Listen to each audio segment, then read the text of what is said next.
ओम नमः सिद्धेभ्यः। ओम नमः सिद्धेभ्यः। ओम नमः सिद्धेभ्यः। मंगलम भगवान वीरो मंगलम गौतमोगणी मंगलम कुंद कुंदाद्यो जैन धर्मोस्तु मंगलम सर्वे मंगल मांगल्यम सर्व कल्याण कारकम प्रधानम सर्वधर्माणां जैनम जयतु शासनम जैनम जयतु शासनम वंदितु सर्वसिद्धि ध्रुवमचल मनोभवं गदिं पते मोक्षामि समय पाहुण मृण्मो सुध केवली भणिदम्। नमः समय साराय स्वानुभूत्या चकाशिते चित्स्वभावाय भावाय सर्वे भावान्तरचिदे।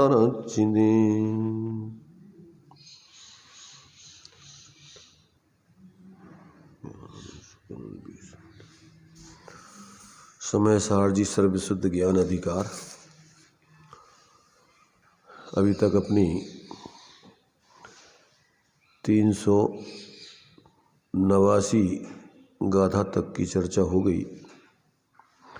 3 गाथाओं में अज्ञान चेतना और ज्ञान चेतना का स्वरूप बताकर अज्ञान चेतना के अभाव की भावना और प्रयत्नपूर्वक उसका त्याग और ज्ञान चेतना के स्वरूप को समझाकर उसके अवलंबन से सभी प्रकार के पराश्रय का क्रमशः त्याग करना, ये इन गाथाओं का सार था।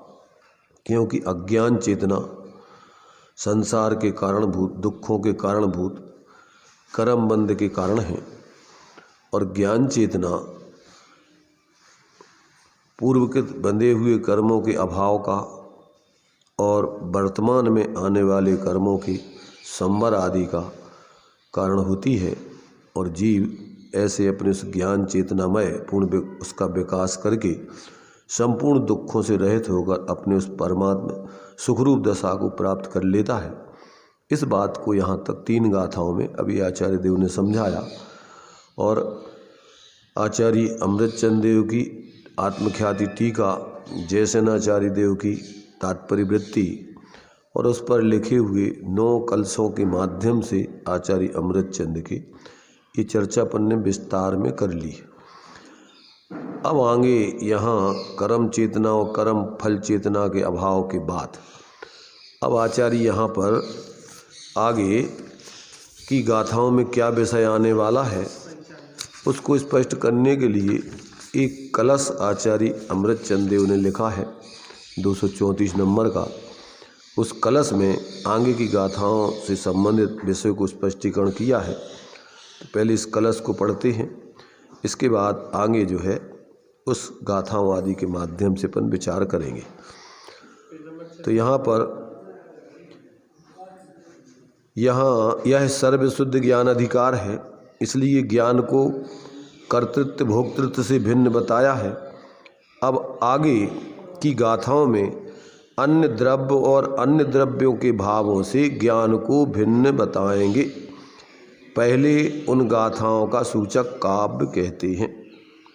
क्या बताना यहाँ पर? अभी तक तो ज्ञान क्या है, कर्तृत्व और भोक्तृत्व से भिन्न है। माने ज्ञान का स्वरूप किसी परद्रव्यों का कर्ता भोक्तापना आदि वाला नहीं है। अब आगे जो है जो परद्रव्य हैं और उनके जो गुण हैं, उनके जो भाव हैं, ज्ञान उन सब परद्रव्य और उनके भावों से भी भिन्न रहता है, वो अनुरूप नहीं होता है। ऐसा जो है ज्ञेयों से पृथक ऐसे ज्ञान की स्वरूप की जानकारी यहाँ पर आगे दी जाना है। तो उसके लिए पहले ही कलश है 234 नंबर का, इसको पढ़ते हैं। और इसके विषय को समझते हैं। इतः पदार्थ प्रतनाव गुंठनाथ बिना कृतिरेक मनाकुलम ज्वलत् समस्त वस्तु व्यतिरेक निश्चयात् विवेचितम ज्ञानि मिहावितिष्ठते। इसका देखिए हिंदी छंद है। अपने में ही मगन है अचल अनाकुल ज्ञान, यद्यपि जानेंगे को तदपि भिन्न ही जान। क्या कहा? यहाँ से अब इस सर्वशुद्ध ज्ञान अधिकार में आगे की गाथाओं में यह कहते हैं कि समस्त वस्तु व्यतिरेक निश्चयात् विवेचितम ज्ञानम, समस्त वस्तुओं के भिन्नत्व के निश्चय द्वारा पृथक किया गया ज्ञान, वेद विज्ञान, पदार्थ प्रथन अवगुंठनात् कृते बिना, पदार्थ के विस्तार के साथ गुथित होने से अनेक पदार्थों के साथ ये ज्ञान का संबंध के कारण एक जैसा दिखाई देने से उत्पन्न होने वाली अनेक प्रकार की क्रिया उनसे रहित एक ज्ञान क्रिया मात्र अनाकुल सर्व आकुलता से रहित और दैदीप्यमान अवतिष्ठते निश्चल रहता है। क्या कहा यहाँ पर कि ज्ञान यद्यपि समस्त ज्ञेयों को जानता है, भिन्न रहते हुए उनको जानता है और जानने में उसके ज्ञेय ज्ञायक संबंध भी बनता है, परंतु ज्ञेय ज्ञायक संबंध होने से उसमें जो अज्ञानता पूर्वक होने वाली क्या है, ज्ञेय और ज्ञान की अभिन्नता का भ्रम, अभिन्नता का भ्रम जो पैदा हो जाता है जीवों को, कहते वो संपूर्ण क्रियाएं आदि वो नहीं होती हैं, उसमें अनाकुल रहता है और मात्र सहज शांत रहते हुए जानता ही है। देखो ज्ञेय ज्ञायक संबंध और ज्ञेय ज्ञायक संकर दोष, ये दो चीजें अपने लिए समझने लायक है। ज्ञेय ज्ञायक संबंध तो वस्तु का सहज ऐसा स्वभाव है, पदार्थों का स्वभाव ज्ञान में ज्ञात होना है, उनमें प्रमेयत्व नाम का धर्म है, गुण है, और ज्ञान में स्वपर को जानने का स्वभाव है। तो ये तो वस्तु का स्वभाव है। ज्ञेय ज्ञायक संबंध वाला सबको जानता है, स्वयं को जानता, पर को जानता है, परंतु वो ज्ञान किसी अन्य रूप होता नहीं है और ज्ञेय ज्ञान रूप होते नहीं है। तो ऐसा जो अपने लिए उसमें जो मिथ्यात्व अज्ञान दशा में जो भ्रम होता है, ज्ञान को ज्ञेय रूप जान लेते हैं और ज्ञेयों को ज्ञान रूप मान लेते हैं, ये भ्रम, ये क्रिया सम्यक ज्ञान में नहीं होती, मिथ्यात्व की इस प्रकार भ्रांति नहीं होती। इसलिए वीतराग विज्ञान, जिस ज्ञान में से राग द्वेष मोह का अभाव हो गया है, अर्थात वो ज्ञान अपने ज्ञान स्वरूप को ही अपना स्वरूप जानकर उसी रूप ज्ञान रूप परिणमित होता है, उसमें उसकी कोई भ्रांति खड़ी नहीं होती।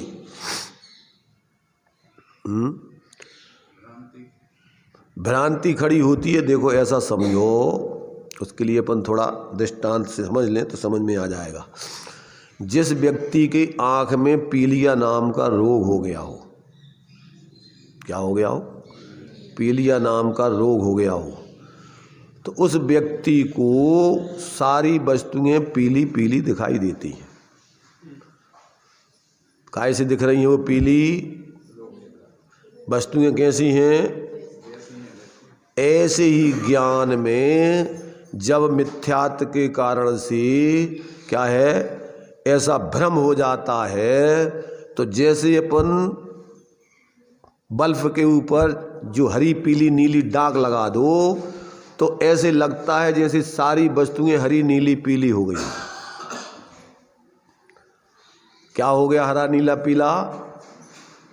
वो उस दाग के निमित्त से उसका प्रकाश इस प्रकार से हरा पीला नीला दिखाई दे रहा है, जबकि वस्तुएं तो ऐसे ही मिथ्यात्व दशा में अपने ज्ञान में जितने भी अपने से पृथक ज्ञेय हैं वे अपने भाषित होते हैं, अच्छे भाषित होते हैं, बुरे भाषित होते हैं। इसलिए उनको देख करके किसी में मोह करता है, किसी में राग करता है, किसी में द्वेष करता है,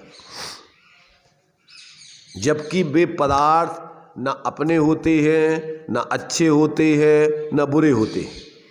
वे पदार्थ सब अलग ज्यों के त्यों रहते, पर मिथ्या दृष्टि को ऐसी मिथ्या कल्पनाएं चलती रहती हैं, तो ये उसका ही मिथ्यात्व और इस प्रकार का अज्ञान और इस प्रकार के राग द्वेष की अपनी परिणति है।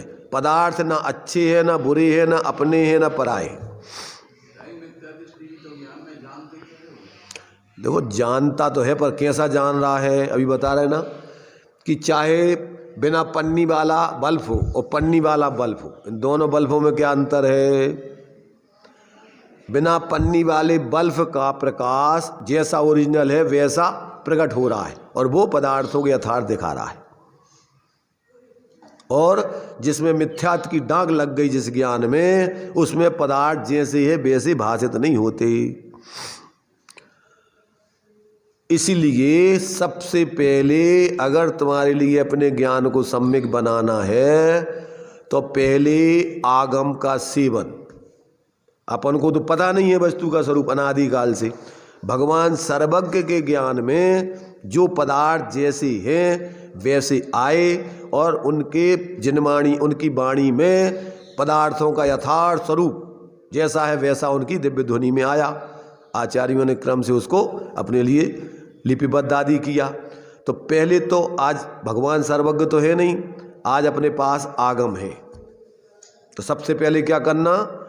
ताते जिनवर कथित तत्व अभ्यास। मनमाने तरीके से कल्पना करते रहोगे धर्म के नाम पर, मिथ्यात्व का ही पोषण होगा। सबसे प्रथम में प्रथम आगम का सेवन, फिर अपनी बुद्धि से उसका निर्णय, युक्ति का अवलंबन। युक्ति कहलाती प्रमाण नयाभ्याम युक्ति या प्रमाण नयात्मको युक्ति।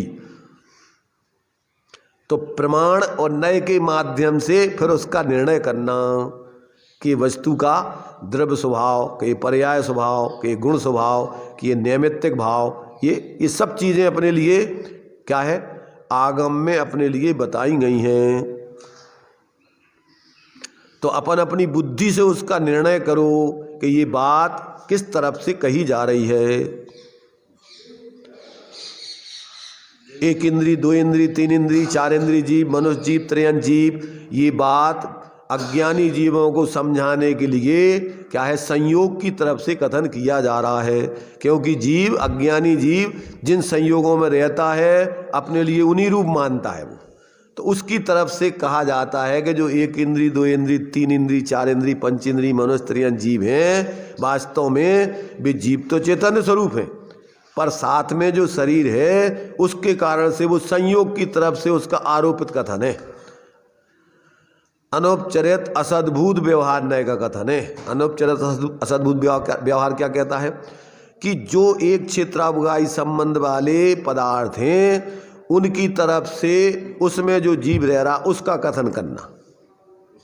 अपन को घी नहीं दिख रहा है, घड़ा दिख रहा है, तो अपन उस घी को, कौन सा घी चाहिए कि वो घड़े वाला घी, जबकि घी तो उस घड़े से पृथक है और उस घड़े के साथ रह रहा है, तो उस घड़े को भी उपचार से घी का कह रहे। ऐसे ही ये आत्मा तो अमूर्तिक है, अपने गुण पर्यायों में व्याप्ति है। गुण पर्याय व द्रव्यम, एक वस्तु दूसरे के गुण पर्यायों में नहीं रहती, प्रत्येक वस्तु अपने चतुष्टय में रहती है। कहाँ रहती है? अपने द्रव्य में, अपने प्रदेशों में, अपने गुणधर्मों में, अपनी पर्याय में। इसके बाहर कोई वस्तु नहीं जाती। अब बाहर अपने को मानना, उसी का नाम मिथ्यात्व है, उसी का नाम अज्ञान है, ऐसा जानना। तो अपनी आत्मा अपने स्वचतुष्टय में है। स्वचतुष्टय माने ये जो शरीर है ये तो साथ में एक क्षेत्रावगाही संबंध से अलग है। तो अणु गुरु देह पमाणु, आत्मा संसार में कहाँ रहती है? जिस शरीर में रहती है उस शरीर से पृथक शरीर प्रमाण। जिस बर्तन में जिस घी को, दूध को, पानी को डाल दो तो अपने तरलता के कारण से उस बर्तन के निमित्त से अपने आकार, उस रूप ढल करके उससे पृथक रहता है। एक भी बर्तन का कोई भी परमाणु उस दूध, घी अथवा पानी रूप नहीं होता, और पानी का एक भी प्रदेश, एक भी गुण धर्म उस बर्तन रूप नहीं होते। ऐसे ही आज तक अपना आत्मा अनादिकाल से अज्ञान दशा में जिन संयोगों में रहा है उनमें मूर्छित होकर निरंतर, अभी अपन ने जो पढ़ा, पर का कर्तृत्व, स्वामित्व, भोक्तृत्व आदि करके अज्ञान चेतना से दुखों के कारणभूत ऐसे 8 कर्मों का आश्रय बंद करता रहा, और उसके निमित्त से फिर आगे के शरीर आदि को प्राप्त करके और जहाँ जाता है उसमें मूर्छित होके फिर नए विकारी परिणाम मिथ्यात्व अज्ञान के करके नए कर्मों का आश्रय बंद करता है। आज तक उसने भेद विज्ञान नहीं किया, आत्मज्ञान नहीं किया, इसलिए चतुर्गति का पात्र बना हुआ है। आचार्य कहते हैं कि आज तक जितने भी सिद्ध हुए हैं, हो रहे हैं, होंगे, वो काय के बल से? भेद विज्ञानतः सिद्धा।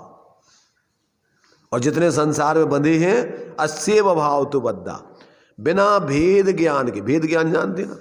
भेद ज्ञान माने जो पदार्थ भिन्न भिन्न हैं उसका ज्ञान। अपन को भेद करना नहीं है, आत्मा को शरीर से भिन्न करना है कि जानना है? भिन्न भिन्न है। जल पय ज्यों जिये तन मेला, पे भिन्न भिन्न नहीं भेला। एक क्षेत्रावगाही होने से वो कोई एक दूसरे नहीं हो जाते। तो प्रगट जो दे धन धामा, क्यों होए मिले सुतरामा। जब एक क्षेत्रावगाही संबंध वाला ये शरीर आत्मा का नहीं होता तो बाहर में जो प्रगट जुदे दिख रहे, प्रगट जुदे धन धामा, धन धामा जानते, रुपया, पैसा, मकान, कुटुंब, क्यों हुए मिल एक सुतरामा। सुतरामा माने पुत्र, स्त्री, पत्नी, ये कभी एक दूसरे के हो सकते हैं क्या? अकेला सुनना नहीं, सुन करके इस पे विचार करना। विचार ही अकेला नहीं करना, फिर इसको अंदर में अपनी आत्मा को पृथक ज्ञान लक्षण से लक्षित करके अंदर में झुककर निर्विकल्प होकर अनुभव करना। जब तक यहाँ तक नहीं पहुँचोगे, कहाँ तक? आगम का सेवन, युक्ति का अवलंबन, पर गुरुओं का उपदेश और फिर स्वानुभव। अंतिम स्थिति स्वानुभव की है। अगर 3 तक रह गए तो अभी आपका काम नहीं हुआ। यही क्रम है, इसके अलावा दूसरा कोई क्रम नहीं। नहीं कर सकते। कैसे करोगे? तुम्हें आज तक पता ही नहीं वस्तु स्वरूप। बिना भगवान सर्वज्ञ के कौन बताएगा तुम्हें? बिना भगवान सर्वज्ञ के इस विश्व की व्यवस्था को बताने वाला है कौन? अविवेकी व्यक्ति तो अपनी कल्पना से मनमाने कछु भी कल्पना करते हैं, भगवान को कर्ता धर्ता मानते हैं। जबकि इस विश्व का कर्ता धर्ता कौन है? कोई ना इसका कर्ता धर्ता, अमिट अनादि है। जीव और पुद्गल नाचे यहाँ में कर्म उपाधि है। केनाहू ना करे ना धरे को, किसने किया इस विश्व को? अन्य लोग तो मानते हैं कोई बनाने वाला है विश्व को, ब्रह्मा जी हैं कोई एक, वे बनाने वाले हैं। और इस विश्व की रक्षा कौन कर रहा है? विष्णु जी कर रहे हैं। और इसको नाश कौन कर देता है? कि शंकर जी कर देते। तो यहाँ तो ये 3 धर्म प्रत्येक वस्तु में हैं। उत्पाद, व्यय, ध्रुव नाम की शक्तियाँ, वो भी ये मानते हैं कि कण कण में है ये व्यापार है भगवान। तो कण कण में मतलब उत्पाद नाम की शक्ति ब्रह्मा जी हैं। देखो त्रैकालिक हैं ये तीनों शक्तियाँ। ध्रुव शक्ति त्रैकालिक, उत्पाद शक्ति त्रैकालिक, व्यय शक्ति त्रैकालिक। तभी उसका कार्य सदा काल एक साथ तीनों कार्य होते रहते। पूर्व पर्याय का व्यय, नवीन पर्याय का उत्पाद और वस्तुपने से वस्तु, गुणपने से द्रव्यपने से वस्तु, ध्रुव। एक ही समय में तीनों कार्य होते रहते हैं प्रति समय। तो ये तो प्रत्येक वस्तु इस प्रकार की शक्ति को लिए हुए है। जब तक इसको नहीं समझो तो कोई काल्पनिक ब्रह्मा विष्णु महेश कोई भगवान बैठे जो व्यवस्था बना रहे, उनको भी नहीं पता कि भगवान है कहाँ भी। कोई पूछेगा कहाँ है वो भगवान, और फिर अगर अलग अलग भगवान है तो आपस में झगड़ा होगा। एक कहेंगे हम बना रहे, एक कहे हम मिटा रहे, एक कहे हम रक्षा कर रहे। तो जब तक आप भगवान सर्वज्ञ वीतराग होते हैं, उन्होंने इस वस्तु व्यवस्था को समझकर अपने स्वरूप के अवलंबन से संपूर्ण 18 दोषों से रहित ऐसी पूर्ण निर्दोष दशा को प्रकट कर लिया। परम अतीन्द्रिय आनंद को भोगते हुए अनंत काल तक अब स्वाश्रित दशा में रहेंगे। तो भगवान तो इसका नाम है। भगवान कोई करता धरता तो है नहीं। अभी वर्तमान में भगवान नहीं है तो अपन ने भगवान की मूर्तियां स्थापित करके उनके स्वरूप को समझने के लिए। ज़्यादातर लोग तो भगवान का स्वरूप जानते नहीं हैं, मूर्तियों के दर्शन करके मान लेते हैं भगवान के दर्शन कराए। जबकि आचार्य कह रहे हैं जो जानता अरहंत को द्रव्य गुण पर्याय से, वो जानता निजात्म को। ये तो निमित्त है मूर्तियां, इनके माध्यम से अपन को अरहंत भगवान का स्वरूप विचारना। अपने पिताजी नहीं हो तो फोटो लगा ले अपन, तो अपन फोटो को पिताजी मानते। अन्य लोग तो मानते ही हैं वे सब। उनको भगवान की मूर्तियों को उनको पल्ली उड़ा देते हैं ठंडों में, गर्मियों में जो उनके लिए पतले कपड़े उड़ाते हैं, सुबह उठाते हैं, उनको नाश्ता पानी देते हैं। ये तुम्हारे से इनमें तुम्हारे पंजाबी लोगों में गुरु ग्रंथ साहब, उस ग्रंथ को गुरु मानते हैं और क्या करते हैं, सुबह उनके लिए दतौन पानी सब रखते हैं ग्रंथों के पास।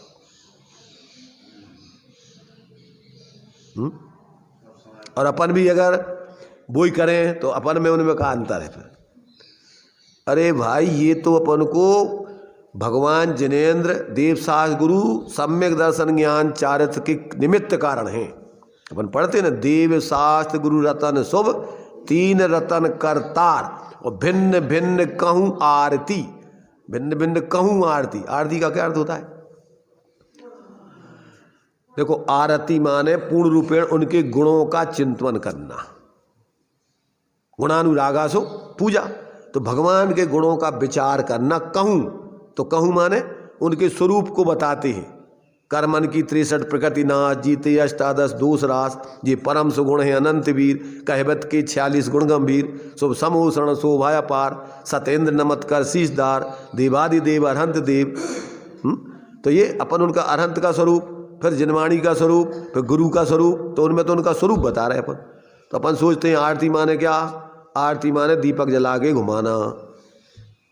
सब जगह ये पंचमेरु की आरती पढ़े सुने जो कोई, क्या अर्थ होता है?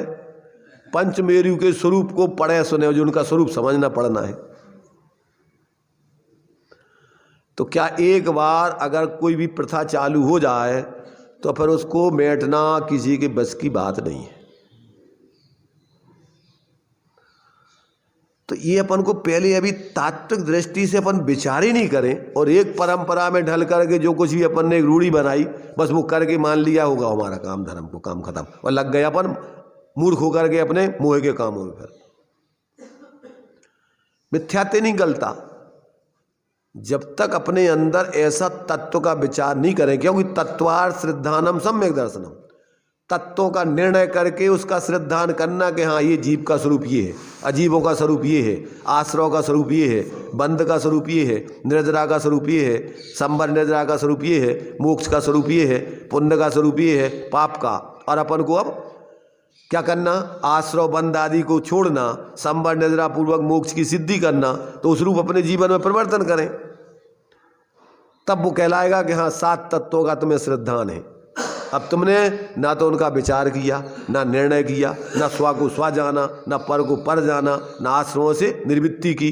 अब बस अकेले तो यहाँ से अपन ने रट लिए तो क्या होगा उससे? भाई पिंजरे से मुक्ति तो नहीं हो जाएगी बोलते रहोगे तो, ऐसी बंधन से मुक्ति तो नहीं हो जाएगी बोलते रहोगे अगर, तो बंधन से मुक्ति कैसे होगी? जब तक बंधन का कारण नहीं छोड़ोगे निर्बंध होने के कारण को नहीं अपनाओगे तब तक बंधन से मुक्ति कौन करे। न तुम्हें किसी ने बांधा है, न कोई तुम्हें छोड़ेगा। तुम अपनी मूर्खता से, अविवेक से बंधन में पड़े हो और तुम अपने ज्ञान जागृत करके वितरागता से बंधन से मुक्त होगे। कोई दूसरा थोड़ी बैठो कहीं के तुम्हें कोई बंधन में डाल दिया किसी ने।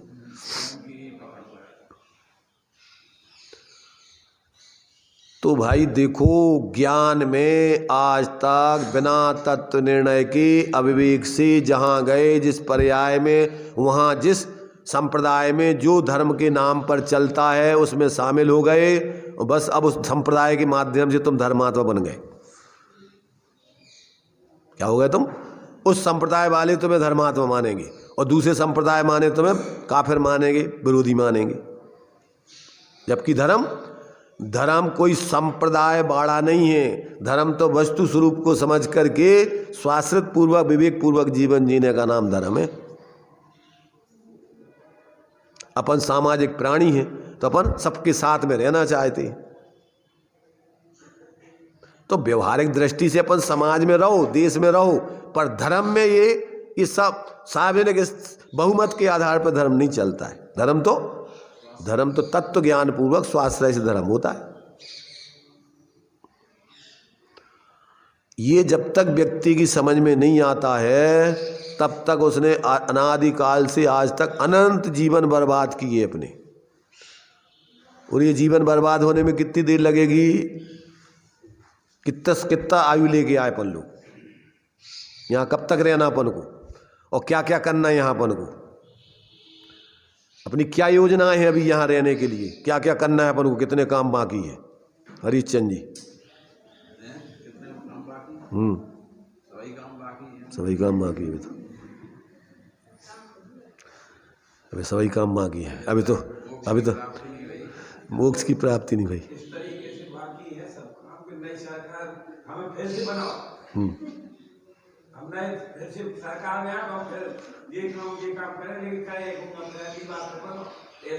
ऐसे ही जो है सरकार अपनी कि हमें मुखिया बनाओ, हम सब पूरी व्यवस्था हम संभालेंगे, तो संभालने कुछ नहीं, अपना जीव भरवे के चक्कर में बैठे रहेंगे। हर व्यक्ति देखो मनुष्य पर्याय में क्या करना चाहता है? अहंकार। बच्चा भी है तो वो माँ बाप को, बड़ों को अपने हिसाब चलाना चाहता है। बाजार ले चलो, हमें बाजार चीज़ खिलाओ, नहीं अगर लुआओगे तो वो लूट जाएगा और तो जबरदस्ती पकड़ के ले जाएगा। वो तो उसकी दादागिरी, वो अपना वर्चस्व बनाना चाहता है। मान का मनुष्य पर्याय में मान की ऊर्ध्वता होती है। सब अपने को श्रेष्ठ, जहां जो है मैं किसी से कम नहीं हूं। अरे भाई तुम किसी से कम नहीं हो, कोई किसी से कम नहीं है। वस्तु स्वरूप समझो तो कहाँ कम और बढ़ है, सब बराबर है। जो निगोद में सो ही मुझ में, सो ही मोक्ष मजार। परमार्थ से देखो तो कोई अंतर है ही नहीं, अंतर यही ऊपरी है। जो निगोद में सो ही मुझ में, सो ही मोक्ष मजार। निश्चय भेद कछु भी नाही, भेद गिनो संसार। ये सारे भेद काय के हैं? मोह के हैं, संसार के हैं, संसार दशा में है। स्वरूप में कोई भेद नहीं। और जहां उस स्वरूप की दृष्टि बनी तो सबके प्रति आत्मी मैत्री भाव, जगत में सब जीवों से नित्य। अपनी आराधना करो, सब जीवों को भी अपने स्वरूप की आराधना में संयोगी बनो। तो ऐसा ज्ञान में निर्णय नहीं होता तब तक उसका सोच कूप मंडूक वाला, जो वो कर रहा है सबसे श्रेष्ठ, किसी की मानता है नहीं। और वो हर व्यक्ति मूर्खता में नेता बन जाता है, इसकी ऐसी दुर्दशा होती है, फिर वो किसी की नहीं मानता। नेतृत्व मिल गया बस, अब समझ लो जानता भी नहीं है, मानता भी नहीं है, फिर कामता है। तीन काम चलते हैं। अच्छा है, चलन दो तीन काम। अगर इनमें तुम्हें शांति मिल रही है चलन दो। कहाँ जा रहा हो? कौन को कहाँ जा रहा हो? हैं?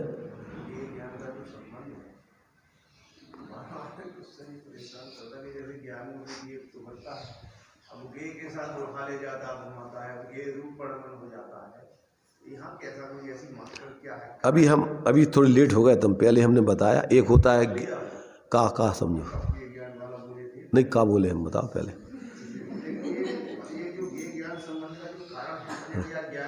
अरे पहले हमने दो चीज़ें बताई थी अभी इससे पहले कि एक होता है ज्ञेय ज्ञायक संबंध और एक होता है ज्ञेय ज्ञायक संकर दोष। तो ज्ञेय ज्ञायक संबंध तो सहज है, इसमें कोई अशुद्धि है ही नहीं, ये तो वस्तु का स्वरूप है। भगवान सर्वज्ञ के ज्ञान में सब झलक रहा है, पर उनको कोई तकलीफ नहीं है। परंतु ज्ञान ज्ञेयों में चला गया है, ज्ञेय ज्ञान में आ गए हैं, जो ऐसी भ्रांति है ये ज्ञेय ज्ञायक संकर दोष है। ज्ञान में भ्रांति है, ये होता नहीं है उसमें, ना कोई तुम्हारे ज्ञान में आता है ना ज्ञान ज्ञेयों में जाता है, वस्तु का स्वरूप ही है, पदार्थों का स्वरूप है। प्रमेयत्व नाम के गुण का क्या काम है? ज्ञान का विषय बनना, किसी ना किसी ज्ञान का विषय बने। ये प्रमेयत्व नाम का धर्म प्रत्येक वस्तुओं में है कि वो सहज ही अपने रूप रह करके वो ज्ञान के विषय बनते हैं। और ज्ञान का स्वरूप क्या है? स्वपर को जानना, नहीं स्वपर को जानना। स्वपर अर्थ बहु धर्म ज्योत जो प्रगटावन भान। सम्यक ज्ञान का लक्षण क्या है? स्वपर अर्थ बहु धर्म ज्योत। कितने धर्म है उनमें? अनंत धर्मात्मक है प्रत्येक पदार्थ। तो जो प्रगटावन भान, सूर्य के समान सबको प्रकाशित करता है, पर सूर्य किसी का नहीं होता। अपने को ही प्रकाशित करता है और सबको ही प्रकाशित करता है, अपने रूप रहता है। अब ये जो अज्ञानी मिथ्या दृष्टि जीव है, ऐसा तो जानता नहीं है। अब वो क्या मानता है? जैसे गेय हमारे हो गए, जो गेय अच्छो है जो बुरा है, अब कल्पनाएं करता रहता है। दुख का कारण बस यही है, मोह राग रस दुख की खान। अब मोह राग द्वेष नहीं करे तो तुम्हारा ज्ञान और भगवान का ज्ञान जानने का काम कर रहे, कोई परेशानी नहीं है। बताओ क्या परेशानी है तुम्हें? तुम्हारी पत्नी तुम्हारी बात नहीं मान रही, अब बजाने तुम्हारा कहा जा रहा हूँ मैं कि नहीं मान, मोटेड़ो करे रहो, करत रहो, हमारा कहा जा रहा हूँ, तुम परेशान हुई हो। अपन जान रहे कि जी परेशान होने कसा ऐसे। अब हमें ठीक है, तुम्हारे हिसाब से नहीं चलने, हम अपने हिसाब से जिएंगे। तब क्या हुई है? क्या हुई है? अपनों कोई परेशानी नहीं, परेशान तो बे हुई है। जो कसाय करेगा अज्ञानता से वही परेशान होता रहेगा। अपनी में अपनी कछु नहीं है। देखो ये अपन को पहले, सबसे पहले तो ये समझ लो, एक परमाणु मात्र भी यहाँ अपना नहीं है। ये तो लोक व्यवस्था में अपन ने एक लौकिक व्यवस्था बनाई है, नहीं व्यवस्था बनाई है एक व्यवस्था। कब तक? कि जब तक एक दूसरे से एक दूसरे की बन रही, और नहीं बन रही तो गवर्नमेंट में व्यवस्था है कि भैया तलाक ले लो, तुम नहीं बन रहे एक दूसरे से तो। हाँ पर क्या जी तनाक में फिर जियोगे तो तुम अलग हम अलग, तुम्हारी हमारी नहीं बन रही तो भैया तुम हमाओ का संबंध तो जब ही तक है जब एक दूसरे की मेल खा रहा हो जीवन में। व्यवहारिक व्यवस्था है पहले ही है कि भैया हमारी तुम्हारी। देखो व्यवहारिक दृष्टि से ये अपन ने शादी की है, पर पारमार्थिक दृष्टि से हमें अगर बैराग आ जाए, हम सही समझने लगे तो हम तुम्हारे हिसाब से नहीं चलेंगे। अब पहली शर्त है, ये तो लौकिक व्यवस्था है, तो इसमें क्या दम है? इसलिए जिसको ज्ञान होता है वो सब इस प्रकार से तात्विक दृष्टि से अपने को सबसे पृथक जानकर और व्यवहार में यथायोग निमित्त नैमित्तिक संबंध से सब व्यवहार करते हुए भी किसी में मूर्छित नहीं होता है। प्रेम तो होता है परंतु मोह नहीं होता है उनमें कि जी हम आए, और नहीं मान रहा है तो हम आर्थ ध्यान करें, नहीं मान रहा है तो तुम जानो। लोग में समझदार माँ बाप होते ना तो बच्चों को पहले समझाते, देखो बेटा अब वो बड़ो हो गो तो क्या करते, अब तू जान तू भोगेगा, हमें क्या करना। ना मानी जेठों की सीख और ले खपरिया मांगी भीख, तो भीख मांगते फिरोगे, दुखी रहोगे, हमारा क्या जा रहा। समझदार व्यक्ति कहीं उलझता नहीं है जब तक वो पूर्ण अपने स्वरूप की आराधना में उत्कृष्ट साधक नहीं बन पाया वीतराग दशा, तब तक वो बराबर ज्ञान से सम्यक प्रकार से जीता है, संयोगों को संयोग जानता है, अपने स्वरूप को अपना स्वरूप जान मानकर उसकी पूरी आराधना करता है, और इनको यथायोग जितना जो जरूरत है व्यवहार करता है। सबकी सीमा है अपनी अपनी, उस सीमा में रहता है, वो अपनी सीमा से बाहर नहीं जाता है। जो अपने लिए सोमदेव आचार्य ने श्लोक लिखा कि सर्वे भी जैनानाम प्रमाणम लौकिको विधि, हमारा लोक में तुम्हारे साथ मेल तब तक रहेगा यत्र सम्यक्त हानिर्ना यत्र ना वृत्त दूषणम, जब तक हमारी सम्यक्त में, हाँ हमारे सम्यक्त की हानि ना हो और हमारे वृत्तों में हमारी शांति में व्यवधान नहीं आवे, तब तक हम तुम्हारे साथ। और जहाँ हमारे श्रद्धान में विपरीतता खड़ी होने की स्थिति बनती है और हमारी शांति बर्बाद होती है तो हम तुम्हारी कोई बात मानने को तैयार नहीं। शरीर छोड़ देंगे परंतु हम अपनी श्रद्धा को विपरीत नहीं करेंगे, हम अपनी शांति को बर्बाद नहीं करेंगे। उपसर्गी दुर्भिक्षी छोड़ देते ना, साधक व्यक्ति शरीर ही छोड़ देते, उपसर्ग आता है कोई उपसर्ग करने लगे, करो भाई, शरीर तो छूटेगा, हमारा कुछ नहीं लोगे तुम। और वो भी कब? अगर पाप का उदय होगा तो होगा, और अगर पुण्य का उदय होगा तो क्या होगा कि बालना माँ का कर सके जो जगबेरी हुए। इसलिए ज्ञानियों को कोई शल्य नहीं होती, कोई भय नहीं होता है, निर्भय होकर के जीते हैं, वो आनंद से जीते हैं। इसलिए यहाँ पर आचार्य बता रहे कि देखो ज्ञान पर का कर्ता भोक्ता आदि तो है ही नहीं, पर ज्ञान पर रूप भी नहीं होता है।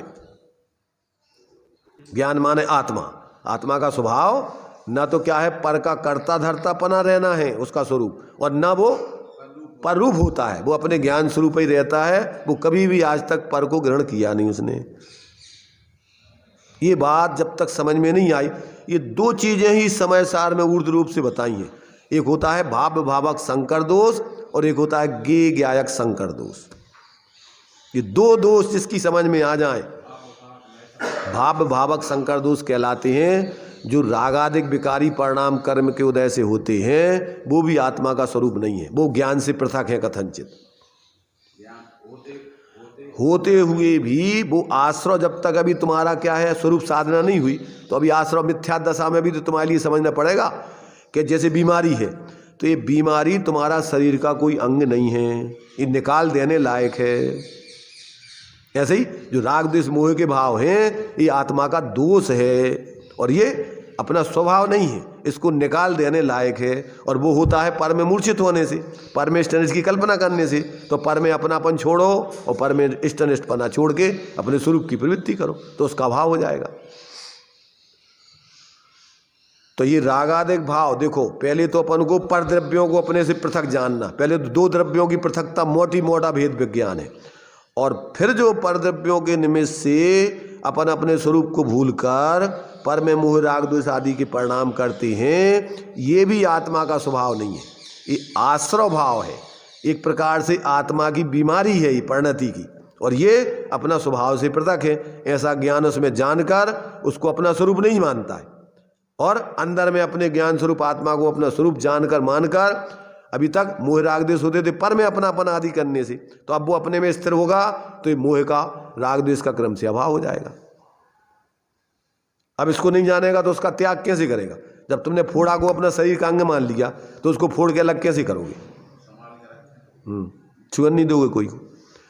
तो ये अज्ञानता में जो कसाय के भाव होते पकड़ लेता है व्यक्ति, मैंने ऐसा कहा है, मैं ऐसा कह रहा हूं, मेरी बात मानने चाहिए, ये मोह का भाव। अब मरते रहो रात दिन वही में आर्थ ध्यान करते रहो कि भैया हमाओ का है, हमाओ तो जान वो है, हमाओ कछू नहीं है। उदय से बाई व्यवस्थाएं बन रही, कोई ने गाली दे दी, हमाओ का ले ला उन्हें, भाई उन्हें अपने परिणाम बिगाड़े।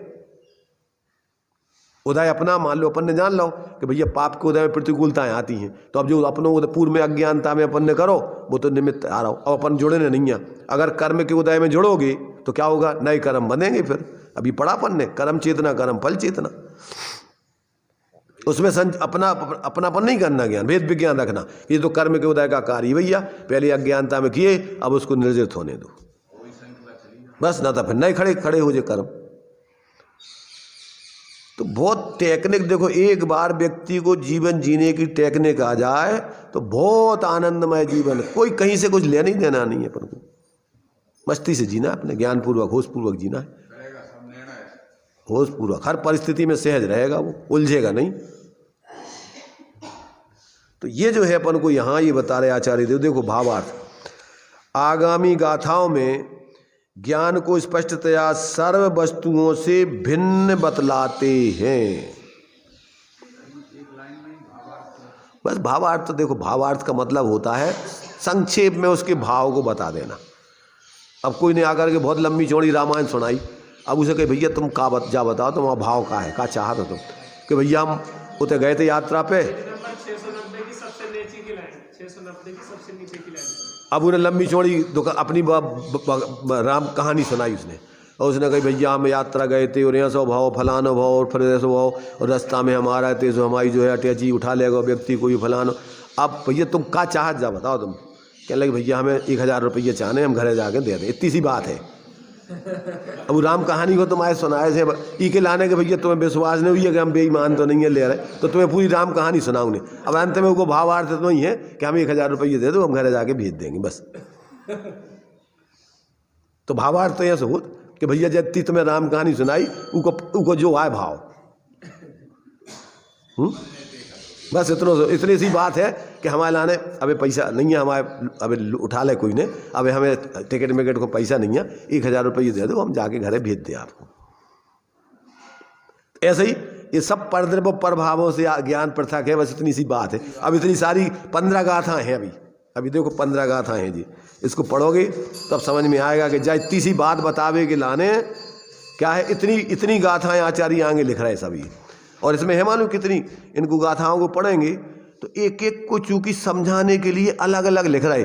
जो 5 इंद्रियों के विषय हैं वे सब पौद्गलिक हैं, समझ रहे, स्पर्श रस गंध वर्ण शब्द, और फिर रूप, एक और रूप दे दिया ने। रूप माने स्पर्श रस गंध वर्ण वाली मूर्ति, वो रूप माने जो आकार आदि शरीर आदि के होते, वो कहीं इनका रूप अहो रूपम अहोसरम, तो वो पूरा शरीर आदि, तो वो रूप। तो ऐसे ये इन्होंने इसमें क्या है 6 ये लिखे, और शास्त्र ज्ञान नहीं है ऐसे 7, और फिर आगे इन्होंने क्या लिखा, एक लिखा है कर्म ज्ञान नहीं है ऐसे 8, और धर्म द्रव अधर्म द्रव आकाश द्रव काल द्रव 4, ये सब अजीब अपने से पृथक 12, और अध्यवसान ये बेकारी परिणाम, ये भी आत्मा का स्वरूप नहीं है, ये 13, और फिर आत्मा ज्ञान से अभितरक्त है, ज्ञान और आत्मा अभेद हैं, और बाकी सारे ज्ञेय उससे भिन्न है, ये बताना है। अभी 15 गाथाओं में ये सब इतनी बातें लिखी, एक एक चीज़ की। अब गाथाएं पढ़ो, देखो पढ़ लेते अपन थोड़ी। 695 पेज निकाल। सत्थम नाणम नहवदी जम्मा सत्थम न याड़ दे किंची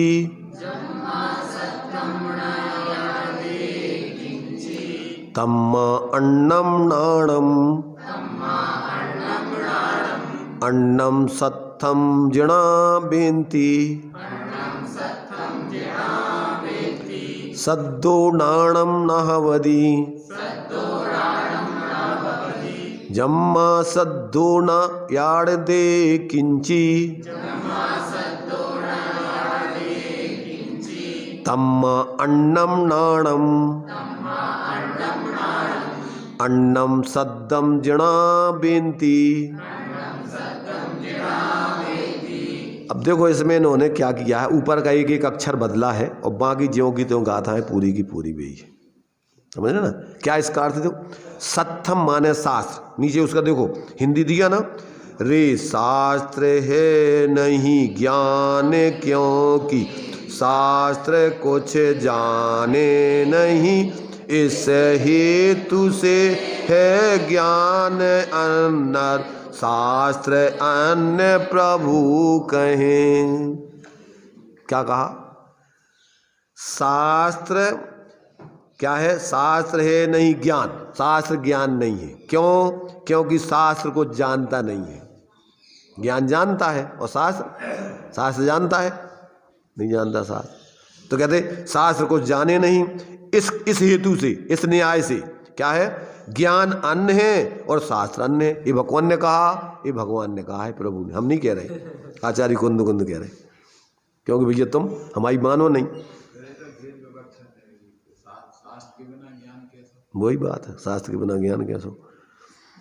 अरे भाई शास्त्र तो वाचक वाच्य नियोग है शब्दों में। जैसे मान लीजिए अपन कह रहे हैं रोटी, देखो रोटी, एक रोटी या शब्द रोटी हो गई, एक रोटी व गोल बनाई हुई रखी हुई वो रोटी हो गई, और एक रोटी अपने ज्ञान में आई, कितनी रोटी हो गई, 3 रोटी हो गई। तो कौन सी रोटी है, जो ज्ञान में आकार बनो वो रोटी है, कि रोटी शब्द लिखो वो रोटी है, कि वो रोटी है।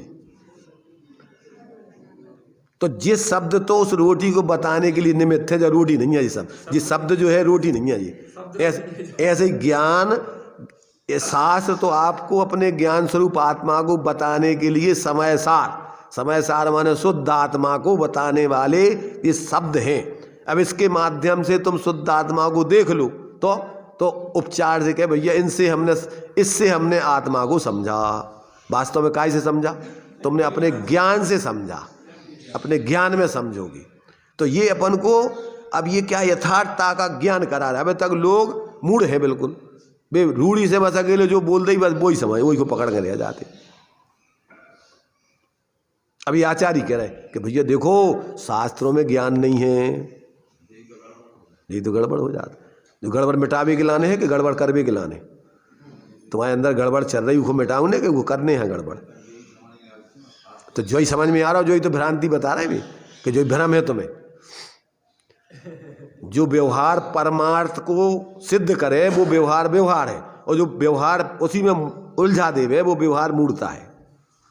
व्यवहार काय के लाने? अब व्यवहार मोक्ष मंग सुनिए हेतु नियत का हुई, जो तुम्हें यथार्थता को ज्ञान करावे वो व्यवहार है, और जो परमार्थ नहीं बतावे वो कहाँ है व्यवहार। इसीलिए भाई अपन क्या है, अपन ने तो झगड़ा बना रखा निश्चय व्यवहार का। निश्चय व्यवहार तो वस्तु स्वरूप को समझाने के लिए दोनों ये उपाय हैं। ये व्यवहार का कथन है, ये निश्चय का कथन है। देखो रोटी शब्द है तो ये इसको रोटी कहना, ये काय का कथन है, ये उपचार का कथन है। रोटी लिखी, तुमसे पूछे ये क्या है तो क्या कहोगे तुम? रोटी। तो खा लो, रोटी है तो खाओ, खा लोगे।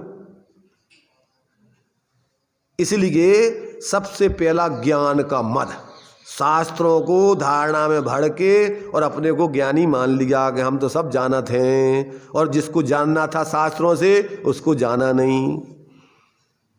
इसलिए 11 अंग 9 पूर्व तक का धारणा में भर के, और अगर स्वरूप को नहीं जानो तो कहते अज्ञानी है वो जी। बस बाह्य त्याग था अपने स्वरूप में स्थिर होने के लिए, विकल्प छोड़ के। अब तुम स्थिर तो नहीं भय और दुनिया के कामों में लग गए। का भाव? अबे तो घर पे उतने विकल्प नहीं होती और तुमने और ज्यादा विकल्प खड़े कर ले, तो का भाव? शांति मिली क्या? शांति भाई देखो भाई, भोले जीव कुछ समझते नहीं हैं, खुद भी अविवेक पूर्वक जीते हैं, और अविवेकी लोगों का समर्थन करके और क्या करते हैं, और संसार का वृद्धि करते रहते, खुद की और दूसरों की। इसलिए ये बातें अपन को अब ऐसा इसलिए ये पढ़ाई नहीं जाती बातें। क्यों नहीं पढ़ाई जाती? कि अगर तुमने समझ ली तो फिर हमारी गलती समझने लगो तुम। अगर सही बातें अपन ने समझ ली तो क्या हुई फिर?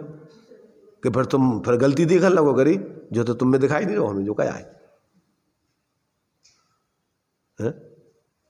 अरे भाई ये किसी दूसरे की गलती देखने के लाने नहीं पढ़ रहे अपन। काय के लिए पढ़ रहे? अपनी मूर्खता छोड़ करके सही जीवन जीने के लिए। और किसी दूसरों की गलती बताना भी नहीं है और देखना भी नहीं है। किसकी देखना? अपनी गलती देख करके, अपनी गलती सुधार करके सम्यक जीवन जी के संसार का अभाव करना। अपन दूसरों को नहीं देखना कि बे ऐसे हैं जी ऐसे। दूसरों के लक्ष्य से अगर अपन स्वाध्याय करेंगे तो इससे महापाप का बंध होगा। टोटामल जी ने 7वें अधिकार में लिखा है कि हमने जो गलतियां बतलाई सो ऐसी गलतियां अपने में हो तो उन्हें दूर करना। ऐसी गलतियां दूसरों में देख देख कसाई मत होते रहना, नहीं तो तुम्हारा महाकल्याण हुई है। तो किसको देखने अपन हो? ये 3 उंगलियां तुम्हारी तरफ है और 1 उंगली आगे जा रही। जब तू दूसरों को देखा तो 3 उंगलियां कह रही तुम अपने को तो देखो। बुंदेलखंड में एक कहावत है कि कानी अपनो टेंट देखे नहीं और दूसरों की फुली पर के देखे। नहीं आई समझ में? क्यों भाई? क्या नाम? सर्वार्थ की समझ में नहीं आई भी। कानी है ना, कानी एक स्त्री कानी थी, तो उसका क्या है, पूरा पूरा टेंट आंख का निकला था, ऐसा पूरा का पूरा आंख का रेटिना पूरा बाहर निकल आया था। ठीक है, फुली नहीं, फुली तो अकेला सफ़ेद दाग होता है आंख में, वो तो फुली कहलाती है। और जो रेटिना पूरा का पूरा उसका आंख का निकल के खराब हो गया पूरा। तो वो कहा है कि वो अपने और रेटिना पूरा निकला हो तो देखती नहीं, और दूसरों की आंख में थोड़ी सफ़ेदी आती तो कहीं कायरी बेन तेरी आंख में तो फुली है, तो कानी अपनो टेंट तो देखे नहीं और दूसरों की फुली पर के देखे। पर माने ऐसी टेढ़ी हो करके देख रही कि तुम्हारी आंख में फुली दिख रही है हमें। ऐसी क्या है कि अपन तो दोषों में पूरे लिप्त हो गए और दूसरों के तन तनक से दोष भी ऐसे हैं जी, ऐसे हैं भी ऐसे।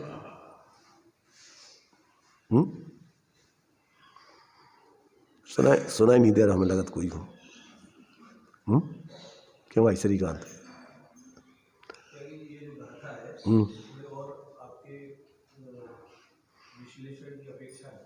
कौन सी?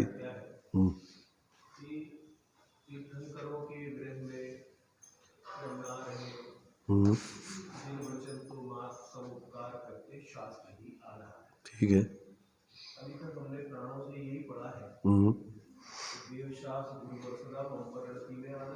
ठीक है। नहीं, किसने कह दिया कि मम परिणति में आदर्श रहो जो कल्याण होना है?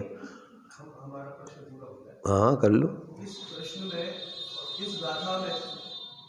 को बिल दिख रहा है कुछ नहीं, हम तो केवल ये कहना चाह रहे हैं ये गाथा और अधिक विश्लेषण की आपसे अपेक्षा मांगती है। हम ये कह रहे हैं कि क्या एक साधक के जीवन में उन पंक्तियों का और इस पंक्तियों का समायोजन किस तरह स्थापित होना चाहिए? देखो भाई, शास्त्र से कोई ज्ञान नहीं होता और उधर गैर शास्त्र के बिना ज्ञान नहीं। हम ये कह रहे, अपन सीधा सीधा अभी चर्चा कर रहे हैं कि दर्पण में जो चेहरा दिख रहा है उसमें चेहरा नहीं है, ठीक है ना? है नहीं है, दर्पण की स्वच्छता से प्रतिबिंबित हो रहा है। अब जो चेहरा तुम्हें दर्पण में दिख रहा है वो जो सामने चेहरा है उस चेहरा को सिर्फ क्या कर रहा है, वो बता रहा है कि ऐसा कोई बाहर में चेहरा है। वो सिर्फ अकेला इतनी जानकारी दे रहा है कि ऐसा कोई चेहरा उसमें नहीं है, ऐसा कोई बाहर। क्यों? कि ज्ञान का स्वभाव स्वपर प्रकाशी है, तो ज्ञान जान रहा है कि जो शास्त्र में लिखा हुआ है ये तो संकेत कर रहा है कि तुम्हारी आत्मा या तुम्हारा ज्ञान हमारे में नहीं है, शास्त्र में नहीं है। वो दर्पण ये कह रहा है कि तुम्हारा चेहरा हमारे में नहीं है, पर तुम्हारा चेहरा जो तुम्हारे अंदर है उसमें ये दोष चल रहा है। कैसे? तुम्हारे ज्ञान में निर्णय करना पड़ेगा। इसके लिए नीतिकार ये बोलते हैं, यस्य नास्ति स्वयं प्रज्ञा शास्त्रम तस्य करोति किम लोचनाभ्याम विहीनस्य दर्पणा किम करिष्यति। दर्पण चेहरा किसको बताता है? अंधे व्यक्ति को बताता है कि आंख वालों को? तो ऐसे ही शास्त्र समझदार व्यक्तियों को वस्तु स्वरूप समझाते हैं कि मूर्खों को? कन्फ्यूजन। देखो, अगर वो व्यक्ति जो बता रहे हैं तुम्हारे लिए मूर्खता तुम्हारी जो चल रही है, उस मूर्खता ही को तुम पकड़े रहोगे और मूर्खता को नहीं छोड़ोगे तो तुम समझदार हो जाओगे। तुम्हारी जो भ्रांति चल रही है, तुम्हें जो आज तक निमित्तों में अपनापन दिख रहा है, हित दिख रहा है, अपना दिख रहा है, बुरा दिख रहा है, कल्पना कर रहे हो, तो ये तो तुम्हारे लिए तुम्हारी भ्रांति है ना। तो पहले तो तुम्हें वस्तु स्वतंत्रता का निर्णय होने चाहिए ना। आज तक टोडामल जी कहते संसार में निमित्त नैमित्तिक संबंध घने बन रहे हैं और इसमें व्यक्ति को कर्ता कर्मपने की भ्रांति हो जाती है, और कर्ता कर्मपना तो एक वस्तु में ही होता है। अब ये कह रहे, अब तुम शास्त्रों को ही पकड़े रहो कि इनसे ज्ञान होता है और अपने ज्ञान में भ्रांति नहीं छोड़ो तो हो जाएगा शास्त्र ज्ञान के? नहीं हो जाएगा। शास्त्रों से ज्ञान हो जाएगा? अरे भाई, किसको नाव किसको पार लगाती है कि जो नाव में बैठकर और नाव में एकत्र बुद्धि नहीं करके उसको छोड़ के उतर जाएगा। ऐसे इन शास्त्रों से अपने ज्ञान में भ्रांति को दूर करके और फिर अपने को ग्रहण कर लेगा तो उसको शास्त्र निमित्त कहलाएंगे। और जो वो तो कह नहीं, जय हमें तो जय नाव पार करा थे, हम ही को नहीं छोड़े, यही को पकड़े नहीं, तो बैठे रहो, हो जाओ पार के नहीं हो जाओ। निमित्त की अपनी मर्यादा है और उपादान की अपनी व्यवस्था है। तो जब तक आप निमित्त की निमित्तता समझ के उपादान की उपादेयता नहीं समझोगे, उसको ग्रहण नहीं करोगे, तो फिर कुछ नहीं होना है।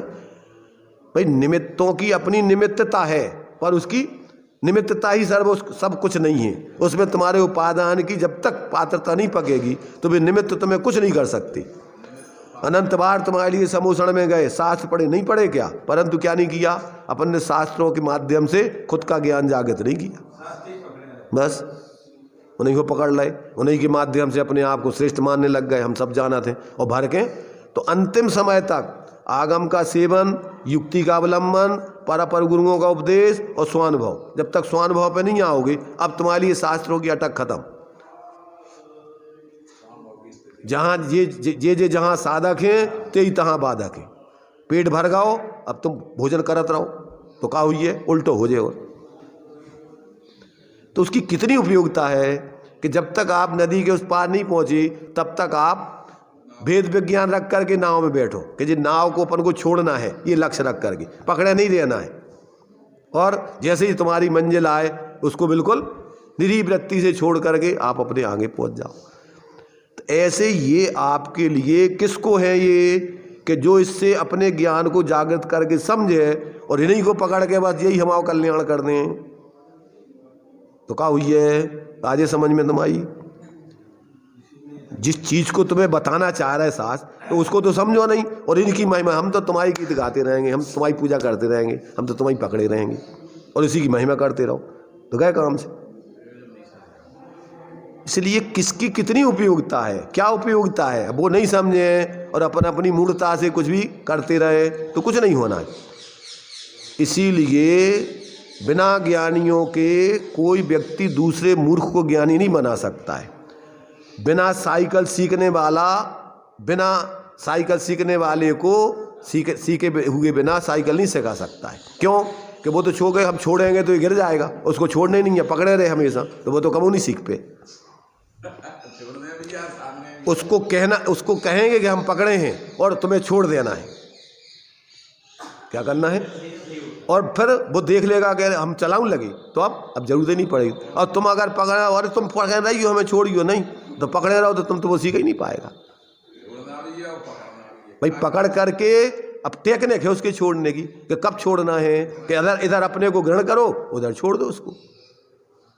तो ये जब तक व्यक्ति इस टेक्निक को नहीं सीखेगा तो वो घोड़ा को पानी दिखा लाओ, कहाँ से दिखाना है, क्या दिखाना है। अब तुमसे कहे पानी पिला लाओ तो पानी कैसे पिलाओगे तुमसे पानी दिखाने की कहें या पिलाने की कहें, पर तुम्हें अगर उसकी सही टेक्निक नहीं पता तो ना तुम पानी पिला सकते हो ना दिखा सकते हो।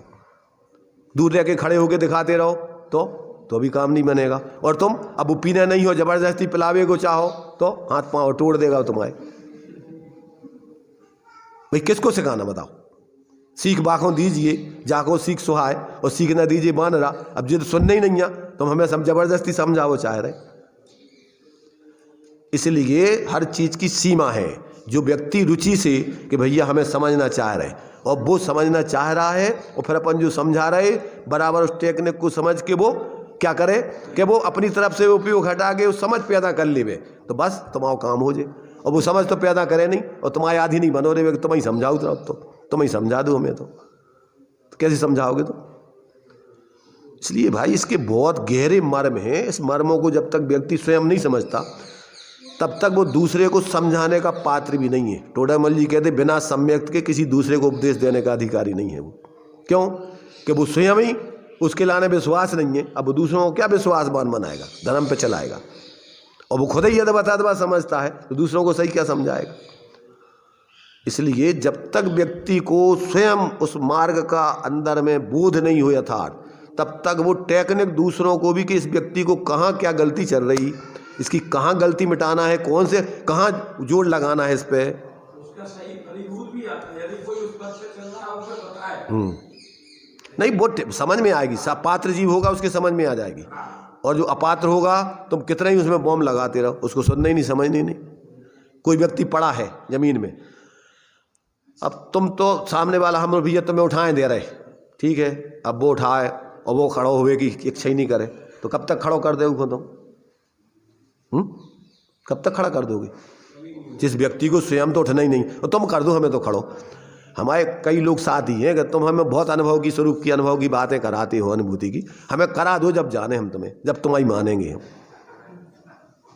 सही बता रहे हैं। ऐसे हमारे साथ वाले बहुत से लोग हैं, हमें तो तुम एक करा दो अनुभूति जब हम तुम्हारी बात मानेंगे। है कोई व्यवस्था? भगवान के पास भी नहीं है व्यवस्था। इसलिए ये सब चीज़ें ऐसी हैं कि ये लड़ने झगड़ने और कुतर्कों की नहीं है, ये तो अंदर से समझ करके स्वयं जीने की हैं। और स्वयं जीने वाला समझाने की उसको कोई रुचि नहीं होती किसी को। वो तो कोई पात्र जीव होवे तो कदाचित जैसे भगवान की दिव्य ध्वनि खिड़ती ना, ऐसे उसको बोलना आ जाता है, उसको कोई रस नहीं बोलने में। क्यों? क्योंकि बोलने में रस कर्तृत्व बुद्धिपूर्वक होता है। और उसके लिए तो अपने वास्तव में जब उसने छोड़ दिया कि अपन किसी की करता धारता तो है नहीं है, एक वस्तु दूसरी वस्तु की करता तो है नहीं, तो क्या होता है, सहज पात्र जीव होता है। तो ये सारे में देखता है कि ठीक है, टूडामल जी कहते कि तेरी समझ में आ गया, तूने मानी तो शाबाश, और नहीं मानी तो हमें तो गुस्सा आ रही, हम इतनी देर से समझा रहे तुम्हें और तुम समझ नहीं रहे, हम तुम्हारा सिर फोड़ेंगे अब तो। इसलिए हर चीज की अपनी सीमा है, उस सीमा में ही वो कार्य हो तो ठीक, नहीं हो तो आगे बढ़ो। अपन अपने अपने आत्माराधना से च्युत मत हो, अपनी आत्माराधना को बढ़ाते रहो। और बढ़ा करके जब अपने अंदर इतनी ऊंचाई आ जाएगी तो विकल्प ही नहीं। तीर्थंकर तो दीक्षा लेने के बाद बोलते ही नहीं है, और केवल ज्ञान होने के बाद भी बोलते ही नहीं है। फिर तो क्या होता है, खिलती है अपने आप ऑटोमेटिक दिव्य ध्वनि भव्य जीव भवि भागन बच जोगे बसाए, तुम ध्वन होई सुन विभ्रम नसाए। लोग अपने अपने भ्रांति को दूर करके जीवन में यथार्थ ज्ञान जागृत करके जीते हैं। इसलिए भैया इनकी सबकी सीमा है। अपन जिंदगी भर उसी को ढोते रहें, और जो आगे बढ़ना है अपन को आगे काम करना वो तो नहीं करें, और रात दिन बस बताइए आए बस बोई बोई के बस उतई घूम गए, चले जे चले जे नहीं से हमारा काम हो जाते ही में। तो ऐसे काम नहीं होता, आज तक तो नहीं हुए ऐसा। आपको पूरा का पूरा माने जो विधि ज्ञानियों ने जो अपने जीवन में अपनाई है, उसी विधि को अपनाओगे तो आप जहाँ जितनी ज़रूरत हो उतना समझ के आगे बढ़ो, आगे बढ़ो, आगे बढ़ो। मतलब अब समझ करके पराश्रय छोड़ के स्वाश्रय में आओ। मूल तो ये है, ये कार्य करना धर्म का। अब वो पराश्रय तो छोड़ो नहीं और स्वाश्रय ग्रहण करो नहीं कि साहब शास्त्र में तो लिखा है कि देव शास्त्र गुरु सम्यक दर्शन ज्ञान चारित्र के कारण है, तो कैसे लिखो कि भी करा देंगे? कैसे है कि तुम उनके निमित्त से तुम स्वयं अपनी वृत्ति बदलोगे तो उनको निमित्त आरोप आएगा उसका। तुम नहीं करो तो भी क्या करें? अब साक्षात इतने भगवान हो गए, अगर वे करता होते तो सबको करा देते ना। एक एक तीर्थंकर में तो अनंत सामर्थ्य होते। इसलिए ये व्यवस्था निमित्त नैमित्तिक संबंध की अपनी सीमा है। निमित्त वो ही बनेगा कि जो बनने लायक है, सब नहीं बनेंगे निमित्त। और किसको बनेंगे कि जिसकी स्वयं की योग्यता होगी उसी को, किसी को दूसरे को नहीं बन सकती। तो ये अपन को इन सब बातों को समझना, और ये नहीं समझेंगे तो शास्त्र में तो आचार्यों ने अब कितना बोले भी, इतना बताने के बाद में भी इतना ही तुम्हारी समझ में आ जाएगा। एक गाथा लिख देगी उनने, अहम एक को खलु शुद्धो दंसन नाण मयो सदा आरूपी, सदा आरूपी लिख दो। अब वो तुम्हें सब समझ में आना चाहिए कि उसमें अब जो आरूपी है तो आरूपी का मतलब पुद्गल के जितने गुण धर्म है वे सब हम में नहीं है। अब ये तो तुम्हें एक एक करके फिर समझाने पड़ रहा हो कि हम में रस नहीं है, गंध नहीं है, मीठो नहीं है, खट्टो नहीं है, चरपरो नहीं है। तो जो समझावे की बातें हैं। अरे जब तुमसे कह दे कि भैया तुम्हारा हमारा कोई संबंध नहीं है, तो कि भैया तुम्हारा हमारा संबंध नहीं है तो उनको इनको नहीं है, ऐसा नहीं है, किन से नहीं है, अब उस पर करत रहो, तो बताओ तो फिर। तो मतलब ये है कि प्रत्येक वस्तु परमार्थ से अपने चतुष्टय को नहीं छोड़ती, और अज्ञान दशा में मिथ्या दृष्टि जीव अपनी वस्तु से भिन्न पर वस्तुओं में एकत्व मत कर्तृत्व भोक्तृत्व स्वामित्व निरंतर करता रहता है। अब जो ही तो समझाऊँ ना, यहाँ क्या समझाना है? यहाँ तो ये समझाना है कि तुम्हारा परद्रव्यों से कोई संबंध नहीं, शास्त्रों से भी कोई संबंध नहीं है। क्यों? क्योंकि अब आगे चलत चलत चलत चलत उस भूमिका पे आ गए। क्या बोलते हैं, मक्खन निकलवे वालों है, तुमको कहा भैया ई के लाने अब अच्छे से नहीं मथने, जोर से इतने, अब जोर से नहीं मथने, इतने तो फुल्की लगाना है। और फुल्की भी कब तक कि जब अपन बस समझ लो कि आ गए तो बंद करके रख देने होते। तो ये तो अंतिम सीमा का अपन को मक्खन की बात चल रही है। तो यहाँ आप फिर से वही गिनती पहले से गिने अपन, तो कहाँ चलेगा ये सब?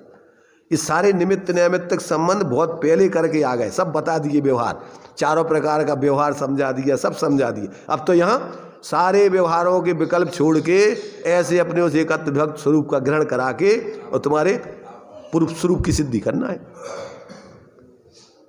चलिए,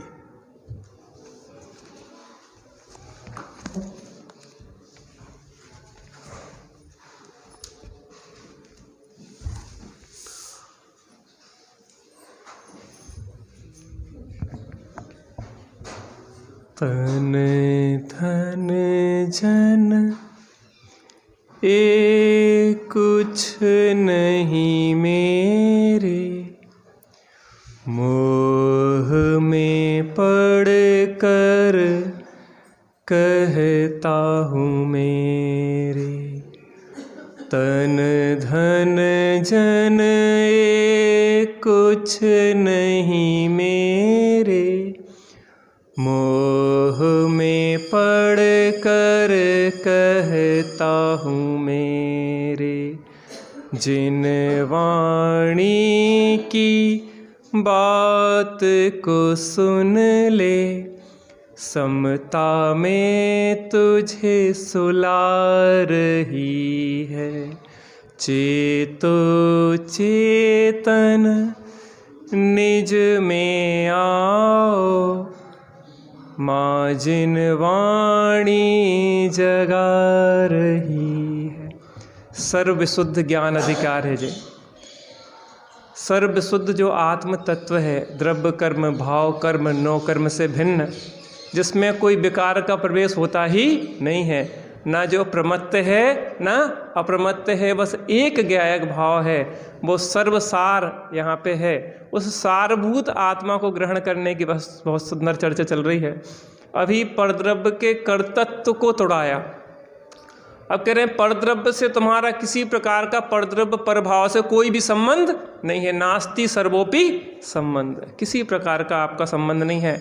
हम तो एक सर्व शुद्ध ज्ञान मात्र हैं, और सर्व शुद्ध ज्ञान मात्र का अवलंबन लेने से सम्यक दर्शन से लेके शुद्ध दशा तक प्रकट होती है। ऐसी सुंदर चर्चा यहाँ त्यागी सबके माध्यम से हो रही है। देवे वाणी देवे अंतः देखो सुप्रकाशित मेरे दर्शा कर सो भार सिर का उतार चैतन्य का अमृत पी अमर करती भारती भवि ज्ञान दीप जला मात श्री की आरती।